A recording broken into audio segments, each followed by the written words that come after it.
સુરત શહેરમાં શિક્ષકોને હેલ્મેટ વિતરણ કરવામાં આવ્યું હતું। આ કાર્યક્રમમાં સુરત પોલીસ કમિશનર અનુપમસિંહ ગેહલોત અને જિલ્લા શિક્ષણ અધિકારી પણ ઉપસ્થિત રહ્યા હતા। સુરત શહેરમાં શિક્ષકોને હેલ્મેટ વિતરણ કરવામાં આવ્યું। આ કાર્યક્રમમાં સુરત પોલીસ કમિશનર અનુપમસિંહ ગેહલોત અને જિલ્લા શિક્ષણ અધિકારી પણ હાજર રહ્યા। શહેરમાં 15 ફેબ્રુઆરી 2025થી હેલ્મેટનું કડક પાલન થઈ રહ્યું છે। બીજી બાજુ મોટાભાગના લોકો હેલ્મેટ પહેરે પણ છે, ત્યારે શહેરમાં શિક્ષકોને હેલ્મેટ વિતરણ કરાયું। આ ઉપરાંત મોડિફાઈડ હેલ્મેટ વાનનું જનજાગૃતિ અર્થે લોકાર્પણ કરાયું। સોનોરા સોનાર કંપનીના સહયોગથી હેલ્મેટ વિતરણનો કાર્યક્રમ યોજવામાં આવ્યો। આ કાર્યક્રમ DEO Bhagirathsinh Parmar, Surat police commissioner Anupamsinh Gehlot, DCP Amitaben Vanani સહિતના ઉચ્ચ પોલીસ અધિકારીઓ પણ હાજર રહ્યા હતા।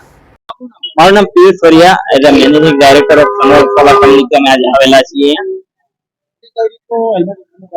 આજે અમે હેલ્મેટ અમે અત્યારે શિક્ષકથી શરૂઆત કરી છે। શિક્ષકને મેસેજ દઈએ છીએ કે ભાઈ તમે તમારા છોકરાઓ તમે તમારા જે તમારા બી સ્ટુડન્ટો છે એવા લોકોને હેલ્મેટની અવેરનેસ આપો અને તમે બી પહેરો। શિક્ષકોને એક રિક્વેસ્ટ છે, એ મેસેજ છે એ એવરી ઘર સુધી જશે, એવરી સુરતી ના ઘર સુધી જશે અને સુરતી એના ઉપર આપણે ફોલો કરશું। જો એક્સિડન્ટ થતા હોય છે એને લીધે જો ઘણી જાનહાની થતી હોય છે તો એ આપણે ઓછી કરી શકીશું।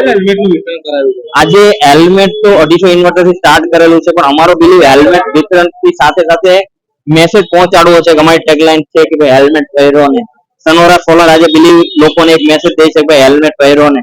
આજે જે પોલીસ ડિપાર્ટમેન્ટ છે આપણે એ લોકોને મેસેજ દે છે હેલ્મેટ પહેરો ને।